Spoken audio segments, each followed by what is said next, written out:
And welcome to the Huddle. I'm Jason Barr, joined by Pat Parris. This is our weekly sports talk show where you can join the conversation, whether you're watching right now on KGUN's Facebook page, Twitter, Roku, however you're watching. Send a comment. If it's half decent, we'll read it and comment in on it. So Roku, Fire TV, and your favorite streaming service. That's how you can watch. Pat, how are you? I'm doing great, and even if it's not half decent, we'll at least attempt to use it. Craig Smith, our reporter on KGUN, said, "I got a question for you. What the heck?" Although he didn't say heck, he said the other four-letter word that starts with an H. I think a lot of Arizona fans have been asking that question, and we'll start with that and what happened against NAU, and a lot of question that our morning blend was asking, and everybody else is okay. Which loss hurt worse, the ASU loss 70-7 or the NAU? And to me, Pat, and I want to get your take here. To me, what hurt more was NAU, and the reason why is because we thought the program already hit rock bottom last year. Right? We thought, okay, the embarrassment, all those types of struggles, that's in the past. But for them to hit a new low and then to lose to this team that nobody thought they were going to lose to, at least here in Tucson, was just even worse. So to me, the NAU loss hurts more than ASU. What did you think? Well, and I agree. We don't agree on everything, but we're going to agree on this one. I was thinking we hit rock bottom last year in the 70-7. We don't even want to mention the score. It was so embarrassing. But this was a game where Jason and I was there as a fan. You line up against NAU, and I still say pound for pound, player for player, you're talking about Power 5 conference. Yes, it's at the bottom of the Power 5, the Arizona Wildcats. They've got some holes, but I thought pound for pound they were better than NAU's players. There was a problem with execution, and quite frankly, I think it was a problem with coaching. And I think those can get rectified. They will get rectified over the next couple of years. But to me, that was the most embarrassing loss in my lifetime as an Arizona Wildcat fan. I didn't think I'd be saying that. I never thought I'd have to say that NAU beat U of A in football or any sport, but especially in football or basketball. In this case, it's football. I just never thought it would happen. First time since 1932. You mentioned some issues. Certainly there was one at quarterback. They did gain NAU. They outgained them. They held NAU to under 300 yards. But the two costly interceptions by Will Plummer, I think the reason that Jedd Fisch started Will Plummer was because he was more of the safe QB. This is a guy who he thought could manage the game. Maybe he's not spectacular. Maybe his skills don't overwhelm you. But at least he could go in there and throw some short and medium passes and take care of NAU. But for him to throw those two interceptions, to me, when you don't see any spectacular skills by him, and for him to make those two big mistakes, boy, it really makes you wonder that he's not the quarterback for this program going forward, at least as a starter.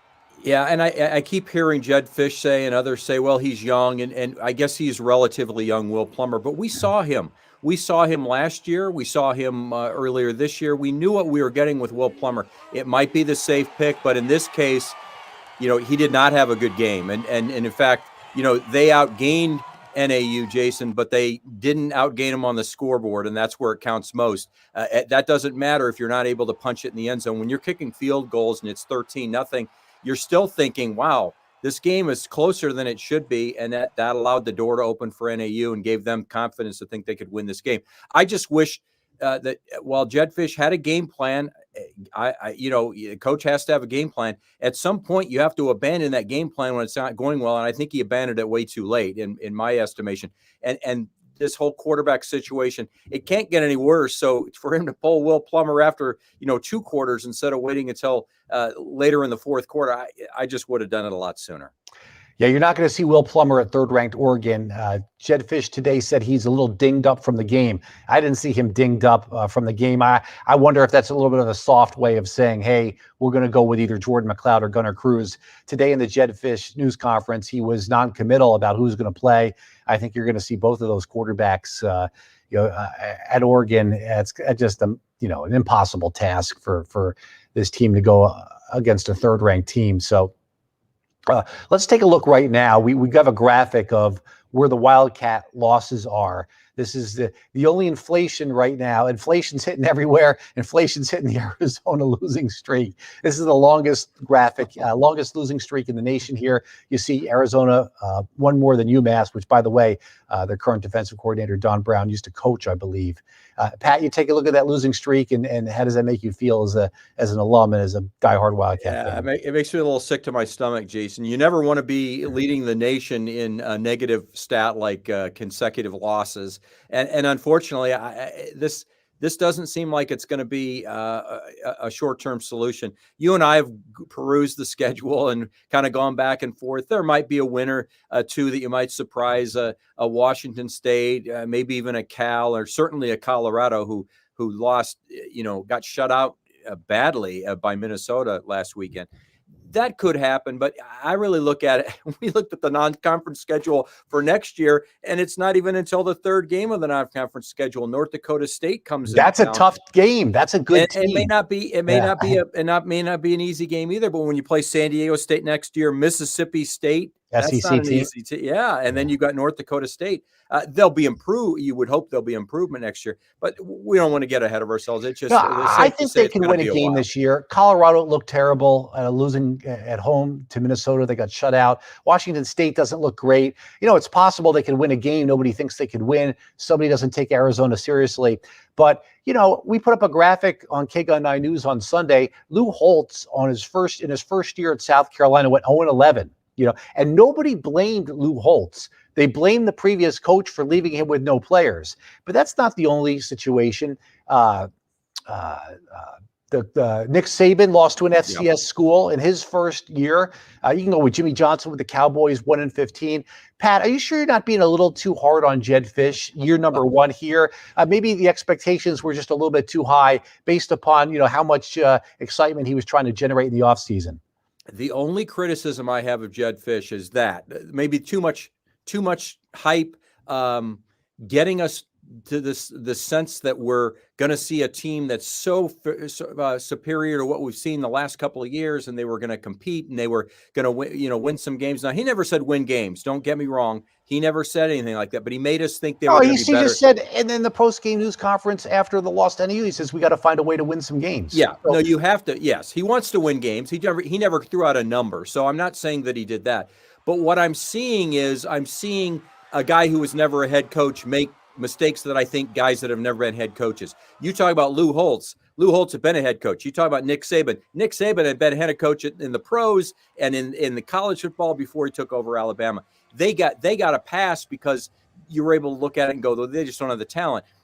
Jedd Fisch doesn't have as much talent as we'd like to see at Arizona, and we hope that he'll get it at Arizona.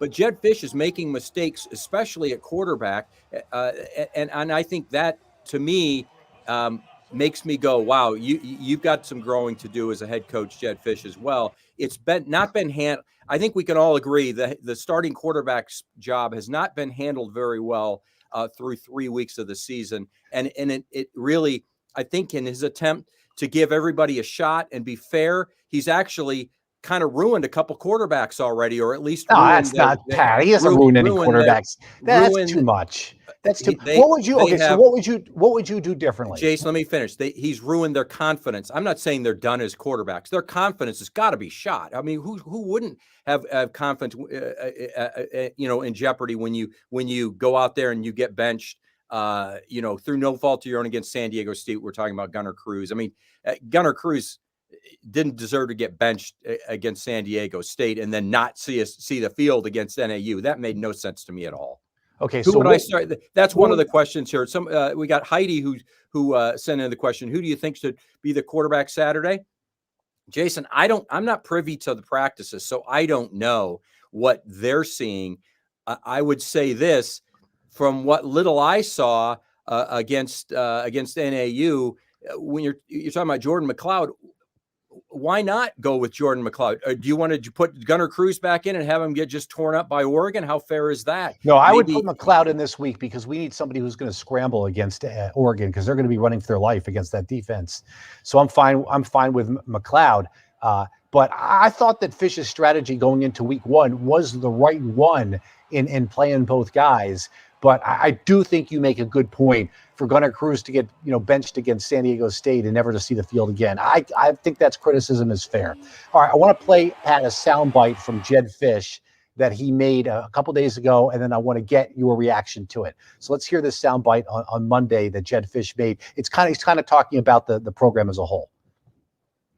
No one thought this was going to be an easy turnaround just because of the fact that, we were able to catch a football from 600 feet in the air, or because we were able to have incredible energy and enthusiasm in the offseason, or have great bunch of recruits that want to be a part of our program. We know that this season was going to be a great challenge for us, and our goal is each week to get better. Okay, so my question to you is this.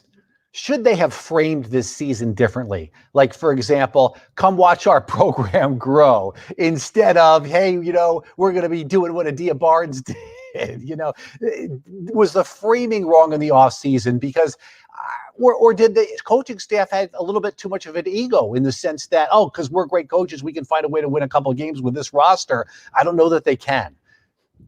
I would say you're close on both accounts. Maybe it's a combination of both. There's some an ego that goes with Jedd Fisch, and you like confidence, and you don't even like quiet confidence. You like confidence. I mean, that can go a long way in making the players believe that they can get the job done. And you want to show faith in those players as a head coach, and I think that's what he did. But I think that can go too far. This whole desert rising, that was their slogan for this year. Well, that's fine if you start to see some progression and you start to see a couple of wins and you start believing. But when you're not rising, when you're losing to NAU, desert rising seems like something you laugh out loud at, which is exactly what I did when I walked out of the stadium and saw billboards that say desert rising. So it's unfortunate that you can't kind of temper expectations while charging up the players and getting them excited and getting the fan base excited. He wanted a sellout in that first home game. He wants the crowds to come. Unfortunately, it's not how it works in college football. You win and then the crowds come, or you start to win and then the crowds come. And I think that's where maybe he jumped the shark, as we say. Sometimes, you go a little bit too far in your enthusiasm, and it gives people the wrong impression that you're not far away when you really are quite a bit further away than we probably expected. I don't want to ignore any of these questions. As far as Jedd Fisch, he is going to get at least 2 years, and probably a lot more, to try to turn this thing around. He needs to bring in his players. They are getting a couple of 4-star recruits. Pat, I think you're being a little too hard on Jedd Fisch, and here's why. If we were talking about women's basketball, and Adia Barnes, to bring her up again in their first year or two, they were terrible. In fact, she was worse in year 2 than year 1. We just weren't paying attention. But if we were analyzing every little game of Adia Barnes during that rise, we would have said, hey, why are they going backwards year 2 from year 1? It is going to take years to turn this thing around. Jedd Fisch inherited a complete mess. Is he going to make some mistakes along the way? He's a first-year coach. Of course he's going to make some mistakes along the way. Is it okay that you don't like some of the traditions he's trying to put in there? I get it. But I think you're being a little bit too hard on Jedd Fisch. And, this won't age well if in a couple years, they're 6-3. If they're 6-3 in a couple of years, Jason, I'll take you out to dinner. First of all, and that's public knowledge, I'll take Jason out to dinner if they go 6-3, because I'll be celebrating if they're 6-3. And when you're critical of a new coach in year 1, that doesn't mean that you were wrong in year 3 if they go 6-3. That doesn't mean that at all. What it means is, right now I see some areas that I think that as a head coach he's made mistakes. I don't think that he stands up at the microphone and probably says enough that some of the decisions we made as coaches, we put players in the wrong position and they didn't succeed. He has said we need to coach better, but I didn't hear that after NAU. And I'll say this: he's going to make mistakes. I get that, but he's making the same mistake every week with the quarterbacks by changing. I've said this 3 weeks ago: pick a quarterback and stay with him. That wasn't that hard to do. They got to watch these guys in practice. One of these guys not only maybe had an advantage over the other two, but also had the pedigree and growth that they could see. And for whatever reason, they went with 3 different quarterbacks now, and it's just a mess. You know what I think he didn't see? Fish talked about how he was at some of these other programs and how the 2 quarterback situation worked out well. Well, look at the programs he was at. Florida, Michigan, where 2 guys could do it. He wasn't at these really struggling programs where you put one guy in, it's not working out. Now he puts the other guy in, it's not working out. Now it's like, oh geez, what do I do now? And I think he didn't foresee the struggles that some of these quarterbacks would have, and that's the difference that really hasn't come from his experience. He talked about when he was talking about how he's played different quarterbacks before. Yeah, and I'll say this, Jason, I'm with you. This is a 3-year rebuild that you have to give Jedd Fisch. I'm not at all. You've not heard me once call for any change. I just wanted to respond to yeah, and I agree, and I do say this. I know several of those assistant coaches, and I know how hard they work, and I know that they can get the job done. I really like his staff. I really like what they're trying to do. I just think it's a tougher rebuild than we thought it was going to be, and it's not helped out by first-year coaches and a fairly inexperienced staff. For the most part, obviously Don Brown's not a young member of the coaching staff, but you get my point. The mistakes are going to be made, and it's just they're highlighted because of the fact that they've got a young team that's not quite at the talent level that we'd expect for a Power 5 conference team. All right, we'll finish up our talk on Arizona football on this. Do you think they win a game this year or no? I think they have a chance to win 2 or 3 games, as we mentioned, but I do not. I'm afraid that this might end up being 24 straight losses before we get by the time we get to the end of the season. I hate to say that, but it just might happen. Oh yeah. And to what about you?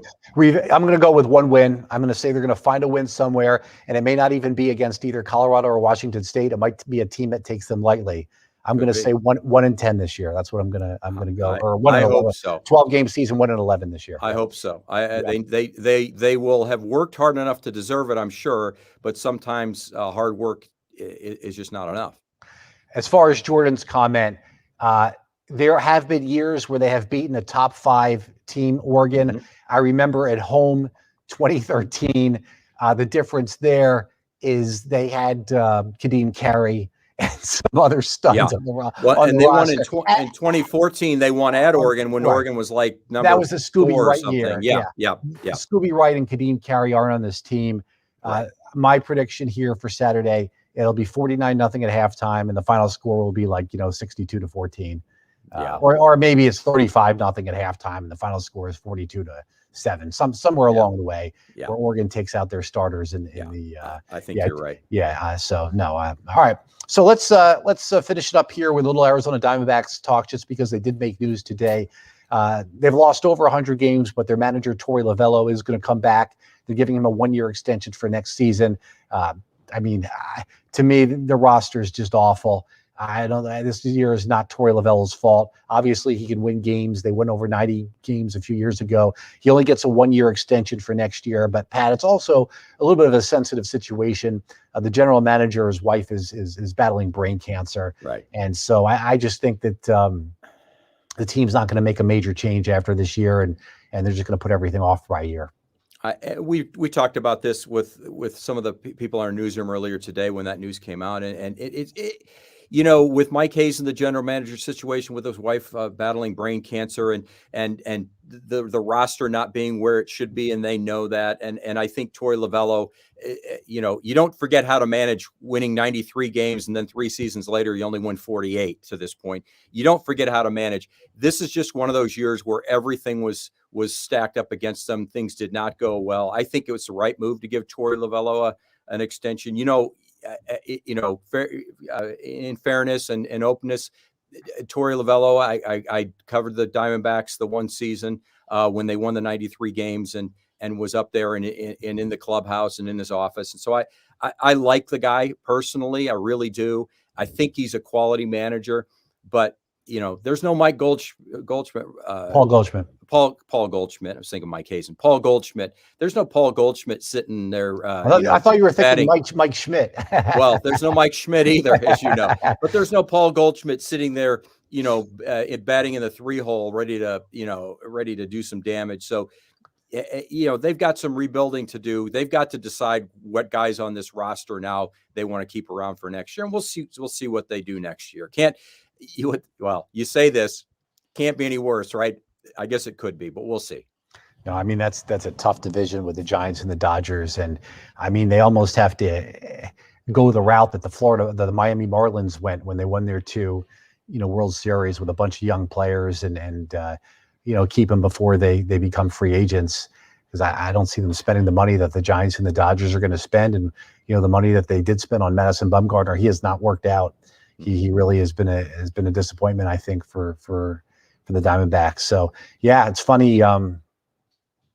Not just that, it's just there's a little bit of apathy too. At least I think down here in Tucson, I mean, they get rid of not only the 2 best guys, but the popular players with Paul Goldschmidt and Archie Bradley. Yeah. And it's like, well, what are you tuning in for, really? It's just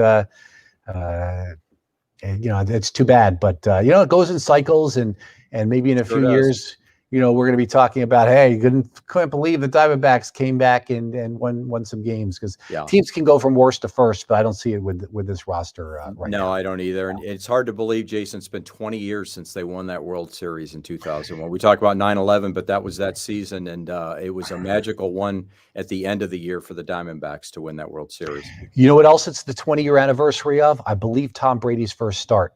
It is today. Yeah. In fact, 20 years ago today. And I watched him replace Bledsoe in a Steelers game at Heinz Field, and we all thought, that's great. We knocked Bledsoe out, and the rest is history. Mo Lewis, I was working in Burlington, Vermont, which is in New England, and the other sports anchor was a guy by the name of Andrew Catalan, absolutely fantastic sports anchor. He went on to become a Olympics. He's done the Olympics several times. Mm-hmm. He's an NFL for CBS. Really, really, really good.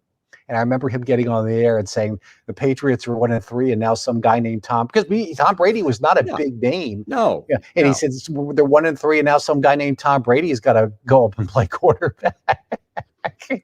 and he had a couple rough games. That game at Denver was bad, as a tough place to play. But